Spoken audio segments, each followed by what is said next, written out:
What's up, everybody? Kristian Nylund here, Sober Identity Podcast. It's another great day for another great transformational story. I've got Stephanie Kelley here today, and her and I met through Instagram, actually. As you Yep. know, I'm a big part of that Instagram sober community, and it's been so fun to have people on the show that I've actually never met in person / never even spoken to before. So here we are. But Stephanie, welcome. I'm super excited for Thank you. people to hear your story and your sobriety background. But obviously, you're juggling a lot of different things between sobriety, being a mom, being an ICU nurse. What is something right now that's lighting you up these days? Lighting me up, like giving me motivation. Yeah, whatever's giving you good energy, something you're excited about working on, anything along Sure. those lines. I'm excited about all the things that are going on here in Milwaukee in our sober community here. I do believe that there is a larger or very large recovery population here because the drinking culture here is wild. So I think that there's more people in recovery, maybe because the drinking culture is so like it's so accepted to be so intoxicated all the time that people find themselves needing and or nowadays choosing to not drink so much. And the younger generation doesn't seem to, be as interested in the bars so much. There's people, choosing to not ever drink.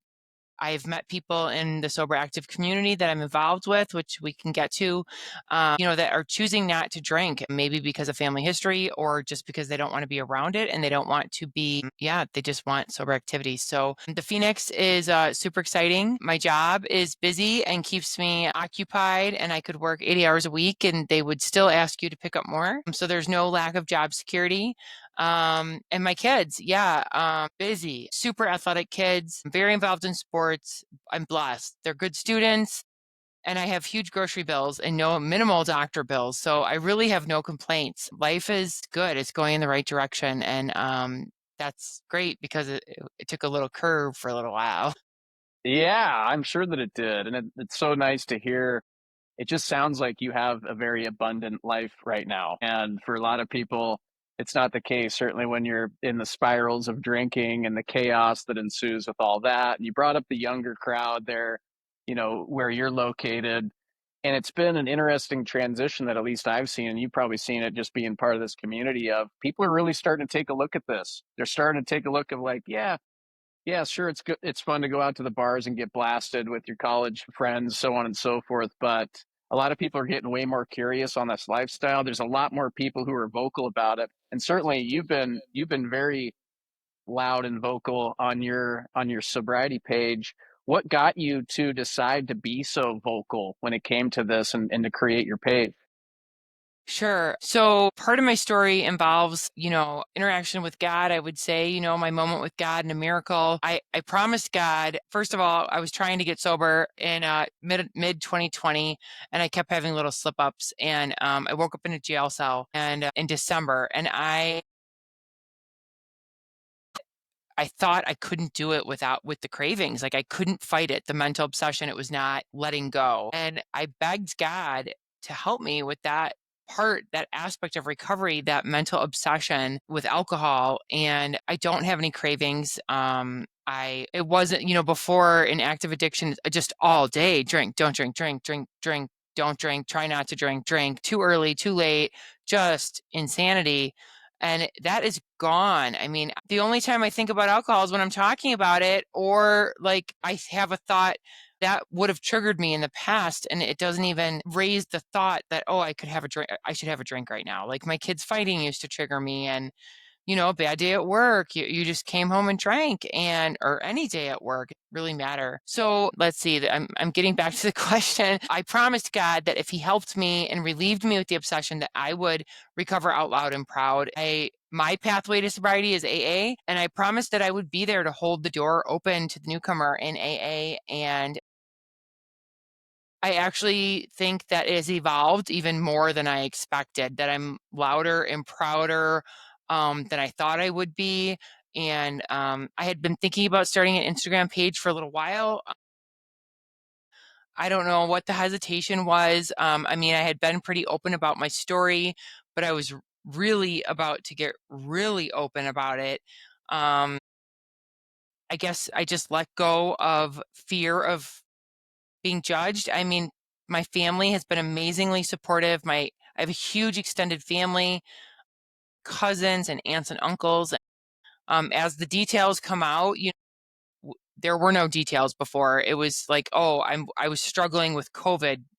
Was kind of the cover up in 2020 that I was struggling with COVID ICU nursing. That was the cover up then until I got comfortable enough to start, talking more about it.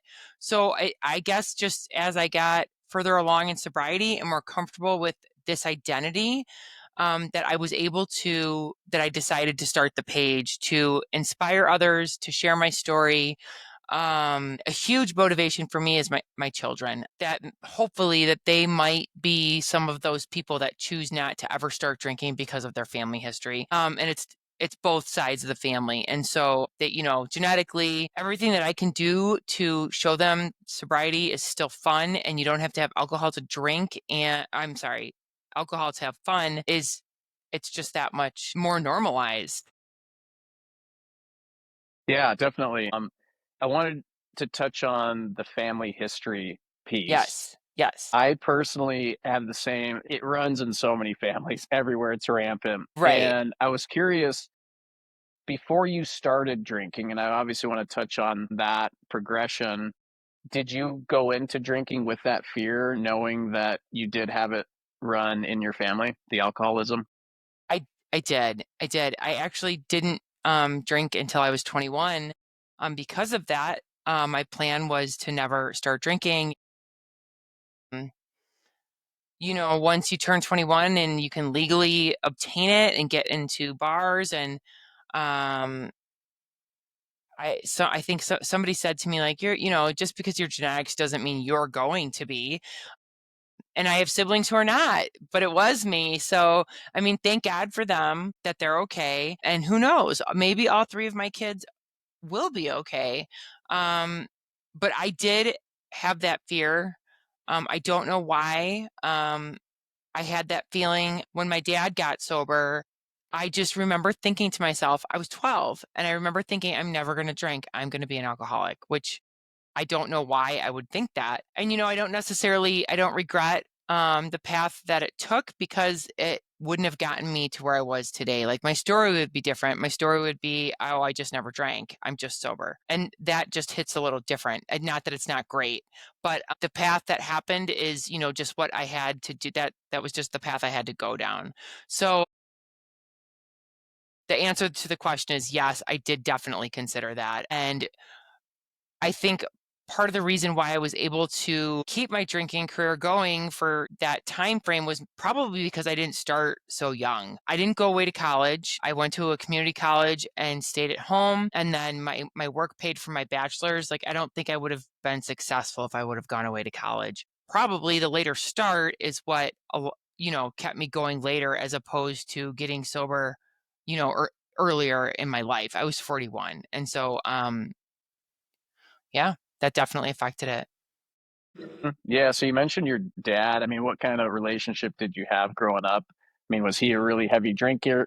Was he doing things within the family to make you think like, yeah, hell no, I'm never touching alcohol based on that relationship and what you observed? Sure.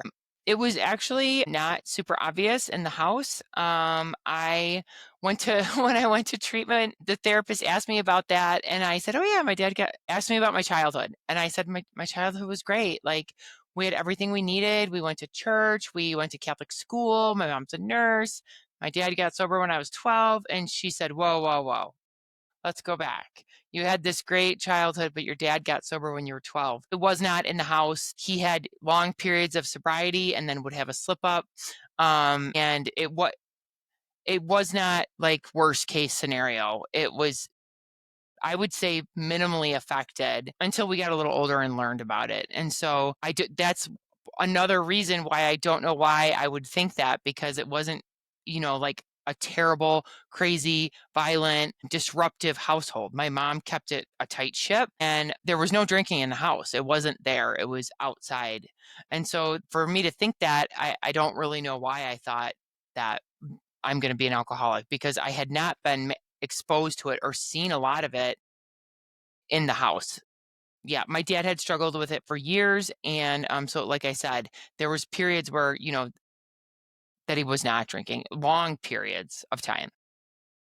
Gotcha. Yeah. Interesting. So Yeah. then the dynamic between you and your dad now, what's that like now that you both, I'm assuming you're both, he's also sober in this stretch, or is it still a Oh struggle? yeah, yes, has 35 years or something like that. He doesn't keep track of it like we do nowadays. He's like, I mean, I think he knows for sure. My dad once said, "Oh, ask your mother; she'll know for sure." So our relationship is great. He picked me up from jail, which was obviously a emotional reunion. He just said, I got sober because I couldn't keep doing that to you children and your mother.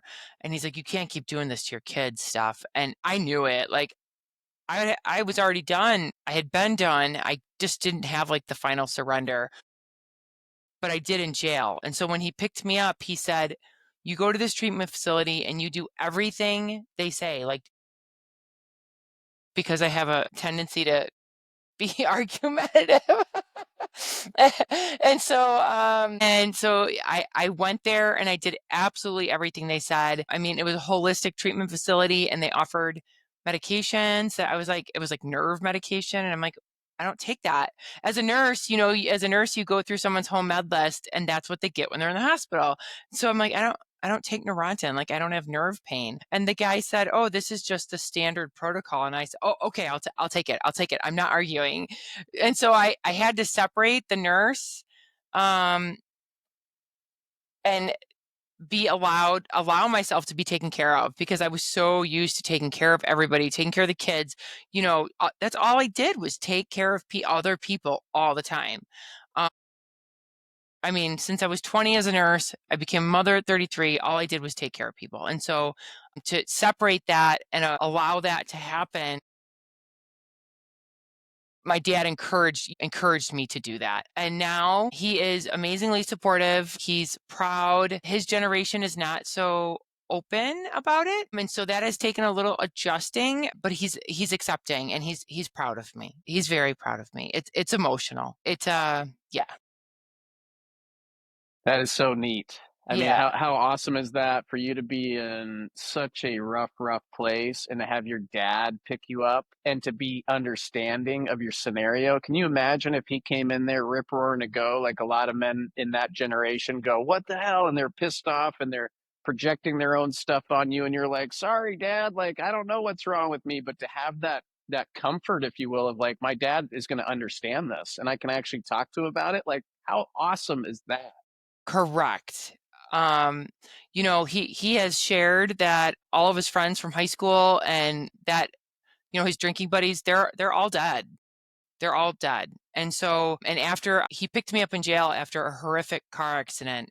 And so he understands the life and death nature of this. It's not like I was going to die from liver failure or die an overdose, like the overdose grist that you just never know when. For me, it was like, if I go back out and drink, my behaviors are so unpredictable that is the point where something could happen. Like I could have died in that car accident. I maybe should have died in that car accident. They said by the looks of the vehicle I should be dead. And so I think the way he approached it was perfect. Like, yeah, tough love is not what I needed at that point. When I came out of treatment, so 30 days after he picked me up, the attitude and the around me and like the feeling in the air was way different than the first time I went to the hospital into treatment. The first time, everybody was surprised because I've been sneaking and hiding. I had empathy, I had support, I had like, yes, you can do this. And then especially like with a DUI, that's so rightfully so stigmatized, especially like people are so adamantly against it, especially when I hit another vehicle and I injured people. And so I could have killed people. I could have killed myself. This was life or death. Because if I went out and drank again, who knows what if I didn't make it this time, or what if the other people didn't make it this time? So yes, having that understanding with my father is definitely It's an amazing gift. You know, some people think like, oh, I want to turn 21 so I can go out for a drink with my parents. But I get to share sobriety with my dad and my mother. You know, she's not a big drinker, and so they have been never ending, amazingly loving and supportive and helpful with my children during my absences, and just awesome. That's so cool, Stephanie. I love Yeah, that. It's yeah, so yeah, it just yeah, it puts a smile on my face because I know how hard it is when when you're in it and you're going through it and you feel so alone, like so lost, so uncomfortable to yeah, have people just be like, "Hey, it's all good. We got you. right. We understand. We want to help you." And for you to just be able to release that of like, "Yeah, I'm not arguing. I want to do this properly. Yes, Let's do this." Like, kudos yes, to you. That's the hardest thing to do, is to release that of like, oh crap, I do have a problem. Holy hell, you know? And I yes, think everybody's struggled with that denial piece so much. I was the same. I told myself, if I knew there was alcoholism around. My mom grew up with an alcoholic mother, and I just kind of was like, yeah, no, I think I'm still just like the fun party guy. Like, I still have yeah, a good career. I can get to my goals and I can tunnel vision to different things. But right.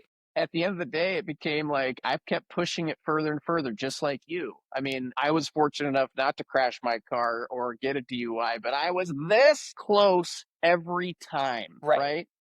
So for people listening, I mean, I'm sure so many can resonate with this. And hopefully if you're one of Yeah. those pushing the limits, like, here's another example, right? Right. Of you pushed it. Luckily it didn't go the direction that you basically think it probably could have, but you're making the right calls now, which is so cool. And I wanted to ask, how have your kids handled this? Like, what have your discussions and your relationship been with them through getting sober now that you are a sober mom? Like, Sure. talk us through some of that.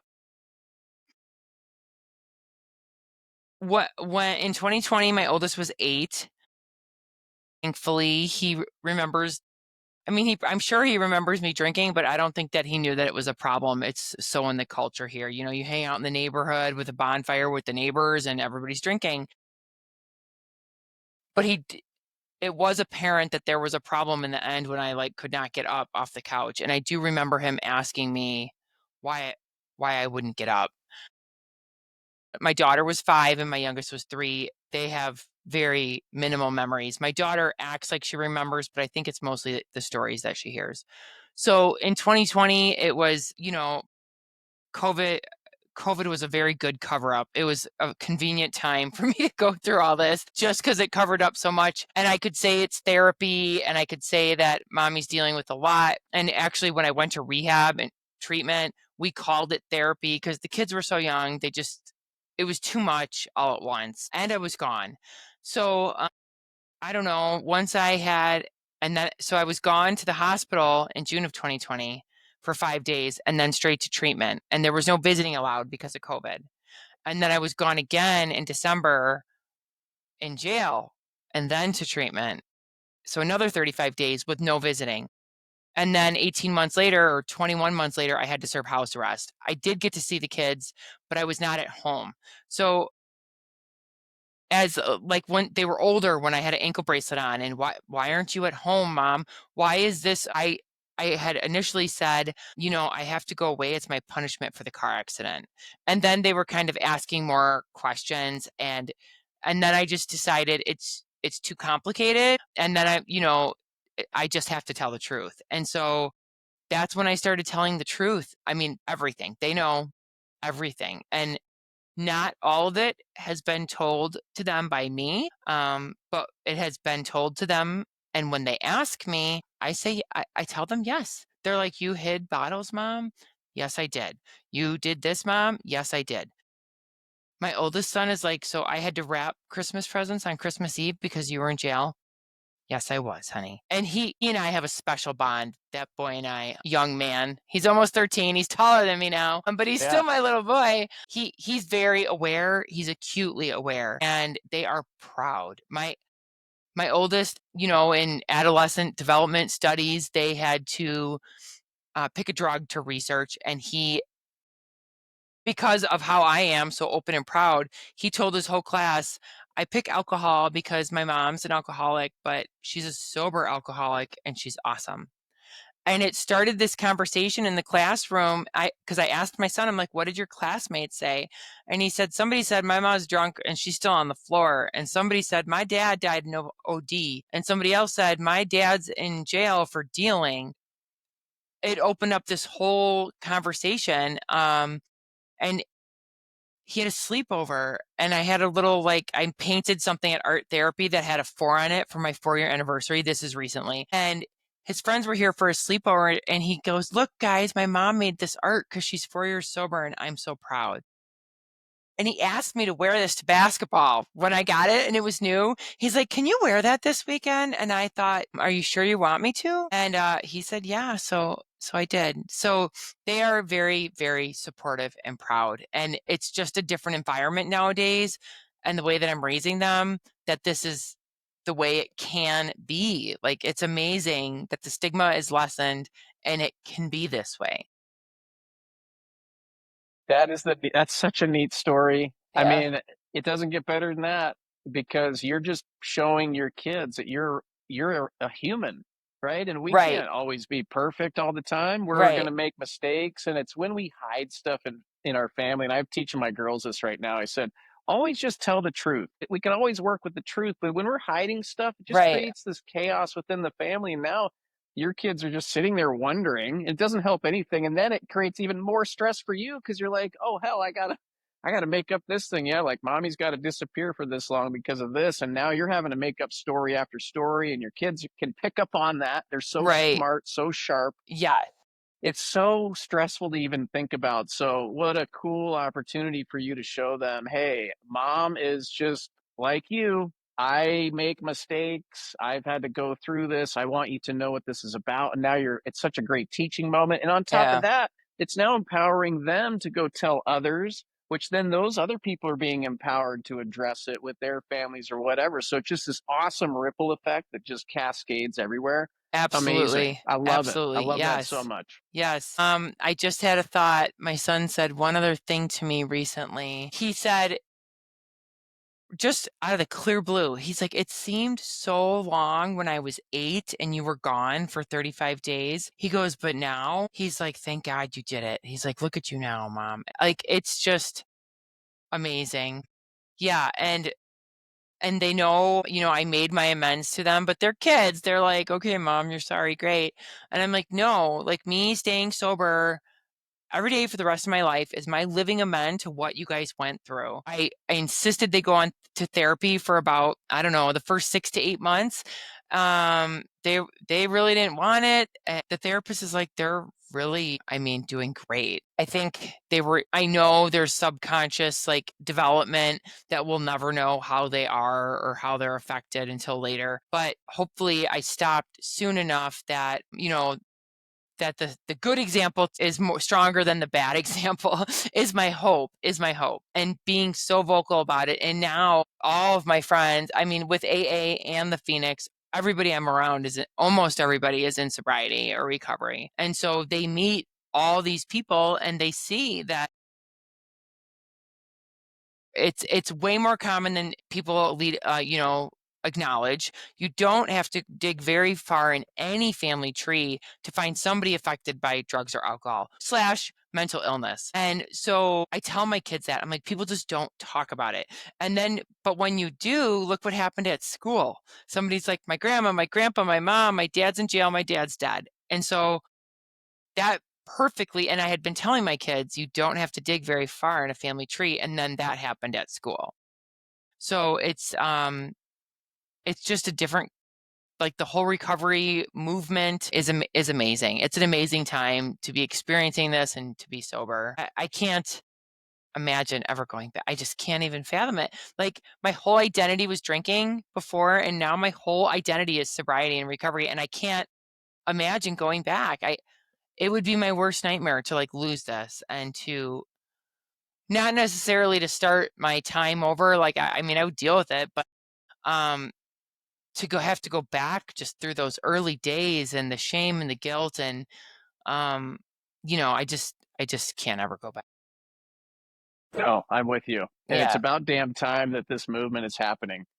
I get so passionate about this because I'm so sick and tired of people hiding this subject and acting Right. like it's not a big deal. And then when Exactly. you go, your kids go to school and all of a sudden, boom, boom, boom, boom, story after story, they all chime in. It's like, whoa, whoa, whoa, whoa. And this Yeah. is the problem. Everyone's walking this earth.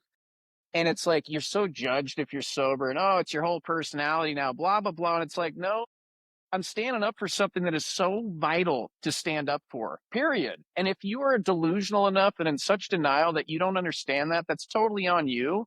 But it is so prevalent, it's ruining so many great people. I'll continue to say this. That's why I love having discussions with people like yourself, Yeah. Stephanie, because you've made the shift. You've made the transformation. Like you were being ruined by alcohol. It was proven. You Right. were a shell of a human being. Now your Right. kids get to see you in this like beaming glow and they want to celebrate you and say, Yeah. "Mom, wear your sober shirt. Let's go." I I want to show people like this is what living is what it's all about. right. And for people to actually witness that, and it's so funny how quiet people get.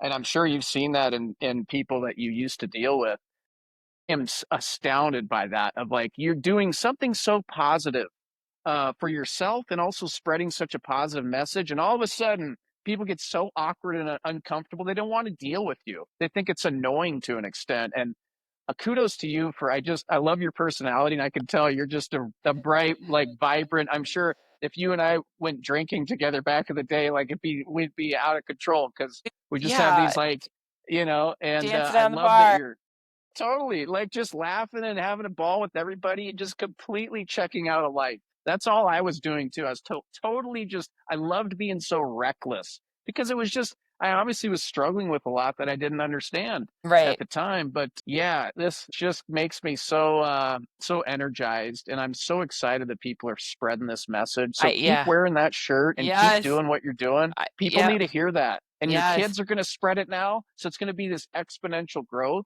and my girls are doing the same thing. They're like, Dad, you need to wear a sober hat and a sober shirt for your podcast, right? Because they see my contraption set up and It's we have ama these amazing conversations all the time. And I'm yes. telling them not to the extent quite yet. My girls are going to be 8 and 10 here shortly. So I Yeah. haven't really gotten into it. Right. But I'm going to. I'm going Yeah. to do the same thing you do and say, hey, daddy was having shower beers at 9 a.m. when you were just little tykes Yeah. to nurse off a hangover and thought it was Yeah. funny and was sending pictures to his buddies. So it's important for them to see everything about you as a parent because they can Yeah. so then relate to you and go, oh, I'm sure my mom dealt with this. I'm going to go talk to her about this weird thing that happened to me in my life, and it's really cool. So it just makes me so stoked for you to have that relationship with Yeah. your kiddos, and what a neat thing that is for you and your family. Yeah. It I mean, like to say it's a gift is an understatement. It's a miracle. It's like the biggest blessing ever. For myself, we get sober for ourselves, but my very, very close second reason is for my kids. I knew I had to get sober. Like I remember thinking, I brought these kids into this world and like this is what I'm doing. Like can't I wasn't raised this way. I can't be this way. This is not the type of mother that I want to be. And I just knew that I had to do something to fix it. I hope talking about this sobriety movement and like how the culture is changing, I feel like in 20 or 30 years or maybe even less, it's going to be like cigarette smoking. People used to smoke in bars. Doctors used to smoke and patients used to smoke in hospitals. It's That's right. insane. Yeah. It's so Oh, that's insane. nutty. And so, like that culture took a while with education that it causes all these problems and heart disease and lung cancer and, chronic emphysema and all the things that it causes. And I feel like that is coming out more and more with more research now about alcohol and that the dangers are not just going into liver failure or turning jaundice. That's not the only risk of drinking. That is the final ending. But all the other things that can come up before it or before liver failure would kill you, like liver cancer, esophageal cancer, bladder, bowel, colon, I mean, all of these things. It even increases the risk of breast cancer in women. And so the Surgeon General report in 2025 listed all those cancers. And I think, don't quote me, listed alcohol as like the third leading cause of preventative death in the United States, alcohol use. And I can vow to that of like what I see at at work. I was a patient in an ICU in alcohol withdrawal. I have seen it for 26 years. I will continue to see it. Um, I take care of people that have an anoxic brain injury after an overdose and they're brain dead and they go and donate their organs. I have taken care of people that have done cocaine and blown an aneurysm in their head and they're brain dead and they donate their organs. I mean, the list, blood, bacteria in your blood from dirty needles and people, it goes to your heart valve and you need open heart surgery. I mean, open heart surgery from drug use is insane. Like the consequences are insane. People can lose have lost limbs due to the infections. And so, and I see that. And I was always empathetic, even when I was drinking. I was always empathetic towards addicts and alcoholics. I don't differentiate between addicts and alcoholics. I treat everybody the same because of my family and my family history and my dad. Like I always treated people like I would want my to be treated or my family to be treated. But now in recovery, there's that whole like guilt aspect. Why am I one of the lucky ones? Look at this poor person. How am I so lucky? It's not just the person with the brown bag at the bus stop. It could be anybody. And I struggled with that for a little while in the beginning with guilt about why me? Why am I so lucky? Not only to get sober, but to have no cravings. And friends and fellows and my sponsor and my AA people were like, you have this voice, like God just is not done with you yet. And so since I'm not shy and since I have a big mouth and I promised God that I would spread the word, that's what I'm doing. That's what I'm doing. I don't know. It just works. It does. No, Yeah. that's so true. There's a reason why none of those things took you down the deep end, if you will, because there's a bigger plan for you. And I've been thinking about the same thing of like, well, why was I pushing it so hard and then luckily it ended up just being I was so tired of it. I was so frustrated with myself. I was so just, I knew I'd been telling myself for so many years, you got to quit. You have to quit. But it was so scary, so freaking scary. I thought Mhm. I'd be totally alone and everything else. But I so understand your thinking there of seeing these people come through and with your line of work, like, Yeah. whoa, it is, Yeah. it's just smashed in your face on the daily. And Yeah. was there any time during your drinking where you saw this come in and your body's like and your mind's like, I need to be done. I'm going to end up on this path or I'm already on the path if I don't quit.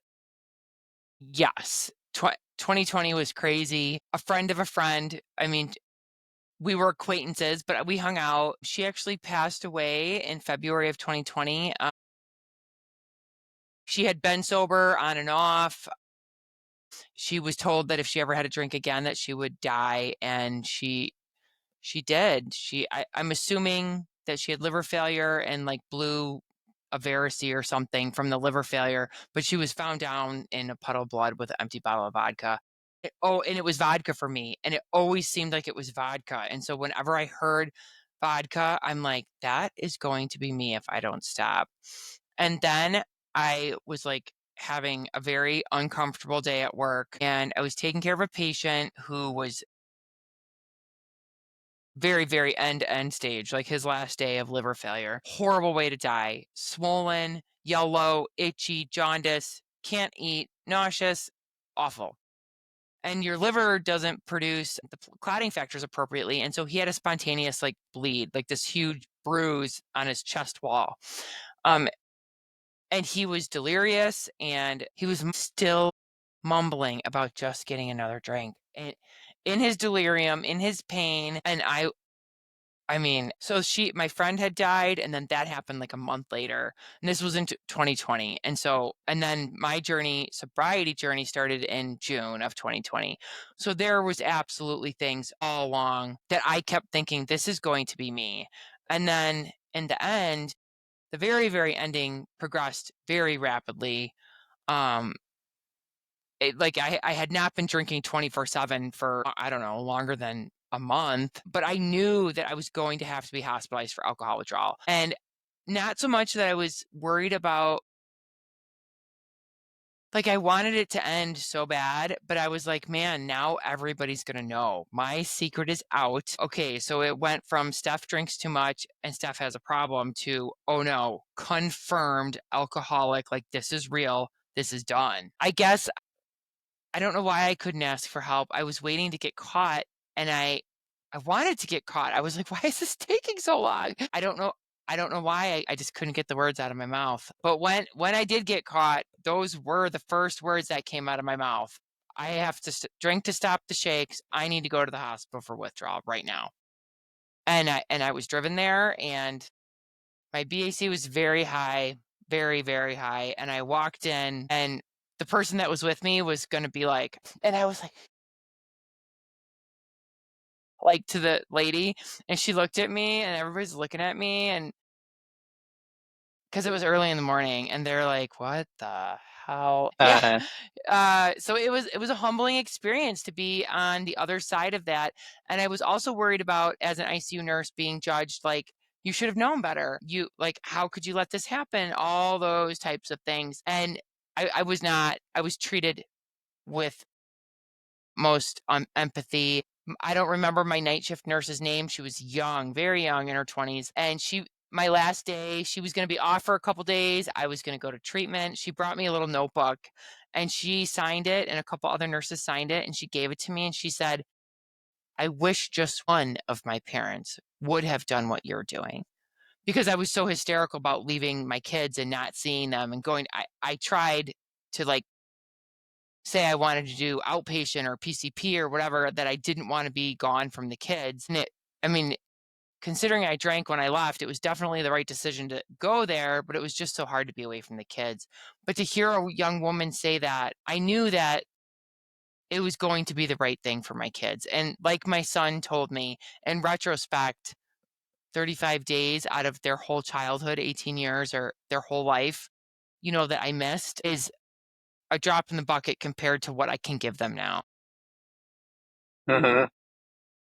It is. It's a total drop in the bucket. Yeah. And at the end of the day, you got to put the oxygen on you, right? As a parent, Exactly. I've had many days where I am tapped out emotionally, physically, everything, and I have nothing else left to give to my girls at that point. So it's so vital to take that time, even though it crushes you because you had to be away from your kids. Like, Right. absolutely needed to happen. And Right. so if people are thinking that or struggling with that decision of like, oh, I can't take time for me. Yes, you can. And yes, you need to Need because it's to. vital. Right. Or else you're going to be dead and then you're going to be not good to anybody. And you're doing the same thing. You're doing the same thing and instilling the same thing in your kids by, I'm sure they hear you do these podcast interviews and they tell you to wear your sober shirt. And so we're changing the whole next generation. We're changing the thought process by being able to just discuss it out loud. It goes with the mental health movement. For me, it's very crosses over and it's all very similar, that we can discuss these things out loud now and to not be ashamed. And the more that we discuss it, the less shame there is and the less the stigma lessens and all of that. Hmm. So you bring up shame, and that is a huge, huge component of this for so many people. They Mm, might be sitting here being like, I can't even admit that I have a problem. Like if people find out like you're like being like you're writing it on a piece of paper secretly and passing it to them, like, please don't say this to yeah. anybody. That's so rough. So how did you come out of that shame spiral? I mean, I got caught and I went to the hospital for alcohol withdrawal and sick. Holy smokes, was I sick. Thank God I wasn't delirious. I wasn't a jerk. I wasn't punching or spitting on my nurses. I mean, I've been punched and spit on and IVs ripped out and well, the patients ripped their IVs out. But I just laid there. I think like that. I think that's when I learned true humility. Literally, I was shaking so bad I could not get out of the bed. Like they were like, "You have to go to the bathroom." I'm like, "I don't have to pee. I don't have to get up." And they said, "No, you do." And I needed three people to help me because my muscles were shaking so bad I could not, they wouldn't work. And then somebody tried to help me wipe it. I was like, I could do that. I could do that. Like I'm a nurse. I could do it. Don't Or touch me. I, it was just like I had to hold on to some shred of dignity. My God. But that was when like the humility started taking over. And then, the attitude in the first 6 months when I was struggling, I obviously was not this way. I was not outspoken. I think somehow I might have still thought that I could somehow drink like a lady, or that I was going to learn how to be a normal drinker. That's always part of, like, for me, a part of the whole thing was like, once I admit that I'm alcoholic, like, it's over. Like, the attempts at normal drinking are over, which I had tried for years to be a normal drinker. And so I think the whole, that was just that, like, hanging on to that one little hope that I could drink normally and just be normal. Like, I would watch my mom have a glass of wine and, like, walk away from it, not even gone, and be like, what the, like, how does she do that? How Oh, could she? What a waste. right. She's wasting it. So I obviously knew I was different, and I knew what I was. I think it was just like, okay, now it's over. The game is over. I still slipped up, and I struggled for 6 months, and those 6 months were awful. Before, it was just paying the piper, to feeding the piper, keep going, keep going.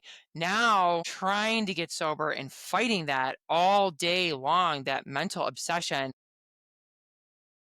was just insane. Like, the devil and the angel all day: drink, don't drink, it's too early, it's too late. You know, it was crazy. I used to think I'm not, in AA, they say restore you to a mind, seemingly restore you from a seemingly hopeless state of mind and body. And I was like, I'm not sick. I'm not crazy. What are you talking about? Crazy? Like, this is different. But I was crazy. I remember thinking, if I get pancreatitis, it's going to blow my cover, because pancreatitis is caused by gallstones or drinking. And if they look and I don't have gallstones, they're going to know it's alcohol, and my cover is going to be blown. Not that I could die, not that I could have a horrible, like, ICU death from septic shock or something, nurse brain going crazy, but that my cover would be blown. That's insane. That's like the definition of insanity that they were talking about, that you don't even realize is going on in your life when it's happening. It's rationalizing it, it's justifying it, it's whatever. So then, once I went to treatment and I was still fighting those urges, those were crazy days of just constantly fighting the urge.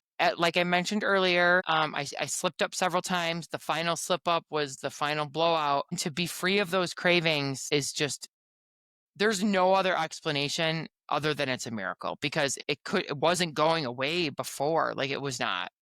And so what happened in jail, the whole ending up in jail thing, I now look at it as it was given to me by God to get me to that jail cell, that was my gift of desperation. I was meant to have my moment with God in that jail cell. And I survived because he had this plan for me. And I didn't kill those people, because I'd be in jail now not talking to you if I would have killed those people. And so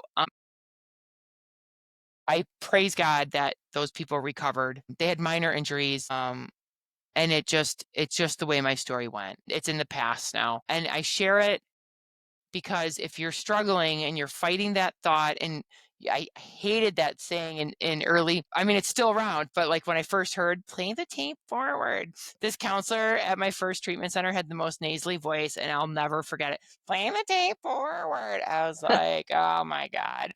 It's so true. When I crashed the car, if I would have paused and thought, I'm going to get a DUI, maybe I wouldn't have drank. But if you think of me and my story, I crashed, I injured people, I got a DUI. I got 2 DUIs because I crossed the state line. It was a hit and run with injury. I got 2 DUIs in the same day. I had lawyers in 2 states. I missed Christmas. It was right before Christmas. I was in jail for Christmas. I am on a monitoring program for my nursing license. I had breathalyzers in my car, breathalyzers willingly, medications, probably $80,000 from one day. Mm-hmm. Yeah. So Yeah. Exactly. play the tape forward. If you're not playing your own tape forward, play my tape forward, because I already did it for you. That's what they say in AA, right? You don't have to go back out and do this because I already did it for you. And so by sharing it, if somebody else pauses and thinks of that, I'm hoping to save you what I have gone through, which I'm strong and I can survive, and I'm doing this stupid nursing program, monitoring Nah. program. But yeah, so it'll be 7 years of consequences from that one day. Yeah, exactly. Yeah, Absolutely. And that's the part that we just take totally for granted. But like you mentioned earlier, a few minutes ago, it's like you wanted to get caught, or you needed to get caught because you were unable to make that decision yourself. I was the same person. I just kept pushing it, pushing it. You mentioned COVID, same thing. COVID exposed my drinking to another level because guess what? I wasn't really hiding it anymore. I was forced to sit in my apartment, and I'm like, well, what better idea than to just start cracking beers and just be totally, you know, blasted in my own comforts of my own home. And but I just kept pushing limits, because I was too scared. Like you said, I couldn't tell anybody, raise my hand and go, I think I actually have a drinking problem. But there were plenty of people around me that were thinking that, but hmm it's such a touchy subject, right? I'm sure you had people in your life, they're not going to come up to you in the midst of your deep drinking and go, hey, Stephanie, you need to stop. Because guess what? You would have ripped their head off most likely and right, said, yeah, whatever. Don't you dare come at me with that topic. And that's what I tend to see with people when you even address drinking in general. It's right. a touchy, touchy Oh subject. yeah, I was like, I'm just having fun. I'm fine.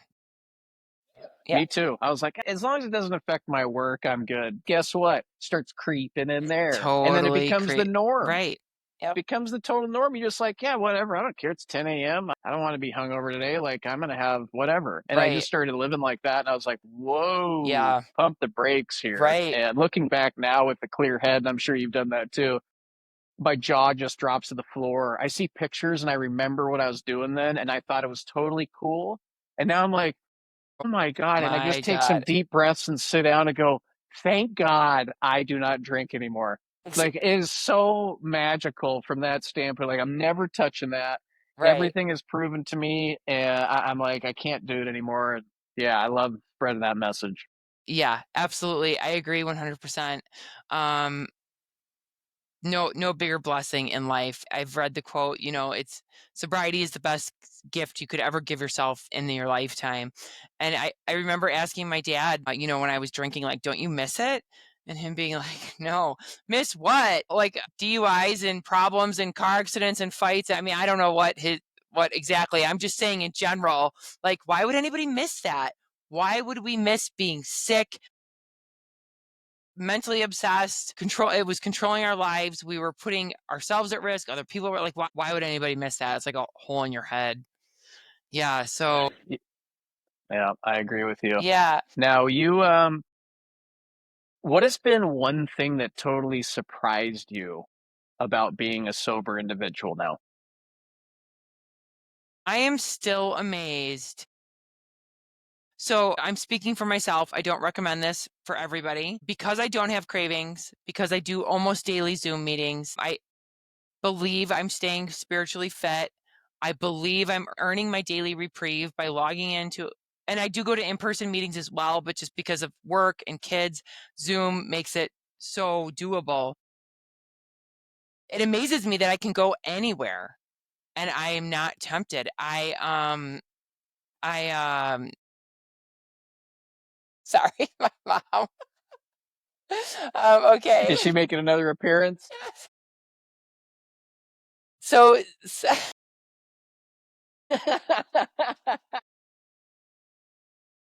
my God.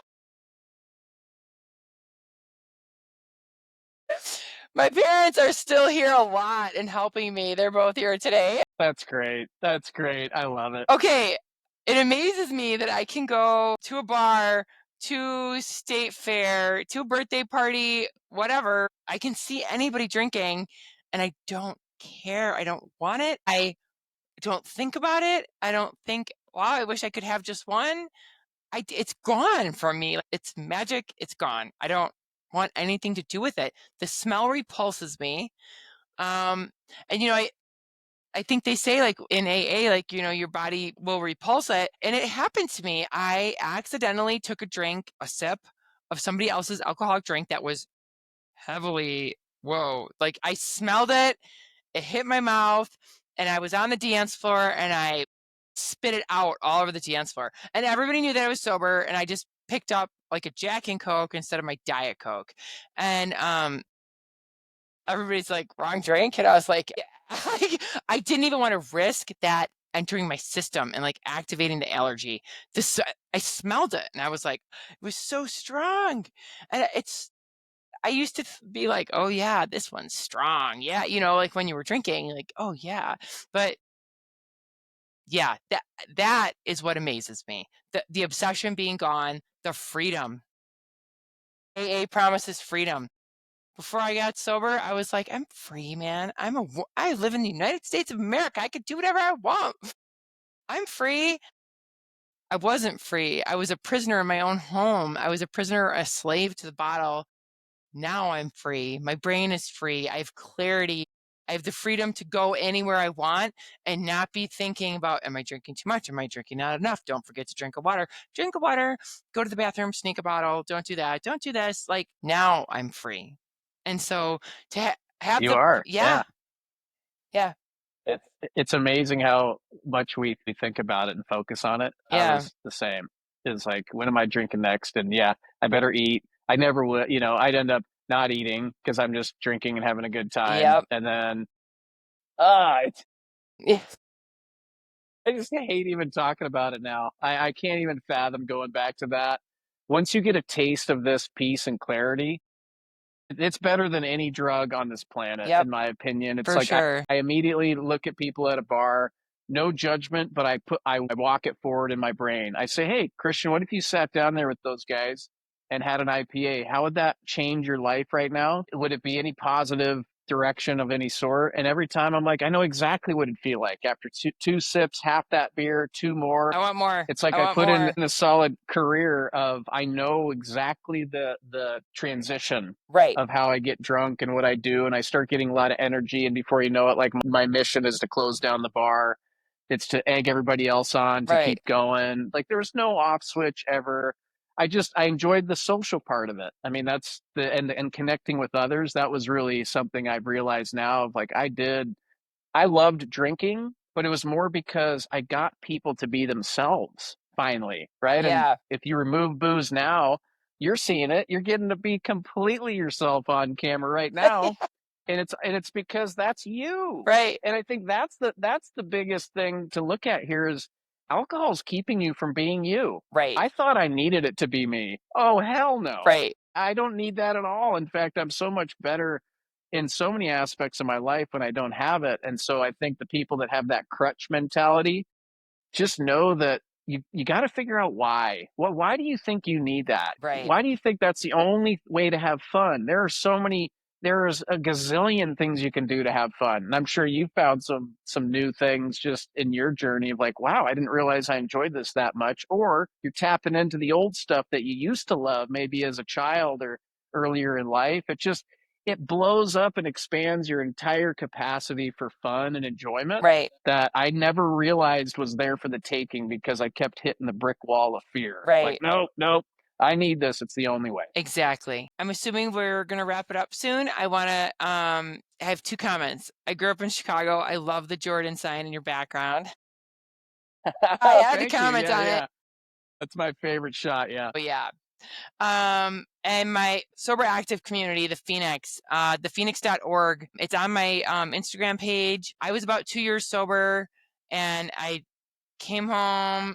I had been coming home like after meetings and Saturday night spaghetti dinners and coffee. And I was like, there has to be something more. Like, I feel sound in my sobriety now. And my sponsor and my other fellows who have been like my AA mom and dad,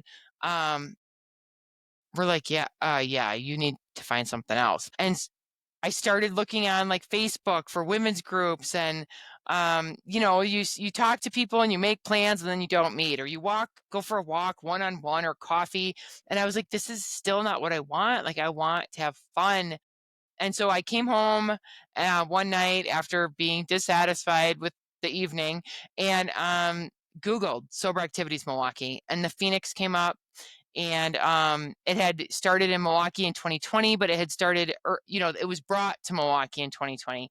It's free. It's a non-for-profit. It's volunteer run. I'm a huge volunteer here in Milwaukee. The yoga instructor is in recovery and she's volunteering her services, or the Pilates or the kickboxing or all the other sporting events.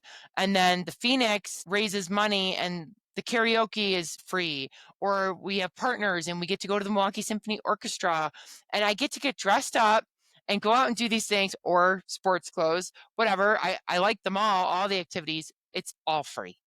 It's an amazing gift from God. It's like the best addition to AA. It's like a gift on top of a gift, another unexpected reward. And so I'm super loud and vocal about sharing that because I remember the early days of sobriety and grieving that lifestyle that we used to have. Like, it's true. You're like, I used to be out late, and then all of a sudden you're going to bed early and you're waking up with the birds and you're alone and you're like, what the? So when my kids started going with their dad on the weekends, that's when I was like, okay, now what? And that's when I Googled it and that's when I found it. And I just think having that community, and they welcome anyone recovering from anything. It does not have to be substance abuse. It could be any type of abuse, sober curious, sober people that just never started drinking, mental health, recovery from assault, trauma. I mean, whatever you're recovering from, we welcome you where you're at in your journey. And I absolutely love that with my empathetic heart. It's so perfect. I love welcoming people with my big, and it's just been fantastic. And so I'm so happy that we have that option now. It's an amazing thing. I hope it's available in your community. I'm not sure it's where you are, but if not, everyone else that's listening, thephoenix.org, look it up, sign up, show up, volunteer, and use it as an addition, like an extra tool in your sobriety toolkit. And you'll meet even more sober people than you do in your 12-step program or whatever program you're working. So I'm super grateful. And I'm super grateful to you, Kristian, for having me on. Yeah, thank you for sharing that. I think community is huge. Well, I don't think, I know. That was the one thing that kept me from being sober. The one thing, and I was just too afraid to go reach out for it. So I love that you brought up the Phoenix, and I've looked into that myself. I haven't done any of their events yet, but very intrigued by it. Yeah. But just to get a taste of people who are going through it and Yeah. have that support and someone to lean on and talk to about stuff, what a game changer. And it just helps tremendously when you're going through that. And like if you're on the fence, like, but all my friends and all my people, they all drink and it's going to just be annoying, or it's going to be, they're going to just disown me as an individual. Like there's so many people that I've connected with just strictly because I made the shift and made the decision. And all of a sudden, oh, I'm meeting people just out Left and randomly, right. left and right. Yeah, I've had former coworkers reach out to me like, yeah, I've been sober 8 years. And Me. oh, I've been like, and I'm shocked. I'm like, what? What? Oh, And wow. Little. and they're so quiet about it, right? So then when you start talking about it, they're like, I can talk to Yeah. you. It's amazing. Yes. It is amazing. So, if people want to reach out to you directly, how can they go about doing that? If they have some questions about your journey, or if something resonated and they wanted some support from you, how could they contact you? Sure. My Instagram handle is underscore Steph underscore mom underscore nurse. DM me there. I would love to help in any way. And I mean, obviously, there's more communication available, but I'm willing to put out my Instagram like to the whole world. So, yeah, but definitely, I share my story there, the dark stuff, the inspiring stuff. And it's been another amazing addition to my 12-step program, to my Phoenix family, and now the Instagram family. And so it just keeps building. It's just like you said, it just keeps growing. You just have to hang Yeah, on it's until you so get there. totally. Yeah, it's such a great community. So many helpful people. Yeah, reach out to Stephanie. Reach out to me too. Join Sober Identity. I'm on Yep. Instagram. Yep. I love having these discussions, you guys. So hit me up anytime. You too could be a transformation story just like Stephanie. And I so appreciate your vulnerability today. Your story's amazing. I think I can just see the light in you, and you're just really leaning into this, and to have Yeah. your full support of your family, your kids. What a cool story. So thank you so much for showing up today and sharing that with everybody. Thank you, Kristian. Thank you for inviting me and having me on. Oh, you're so welcome, and keep it rolling. I'm super proud of Yes, you. sir. Keep I'm it proud of going. you too. Take care of them babies. Thank you. Thank All you. right. I Thanks. will. Bye bye. Yeah, bye.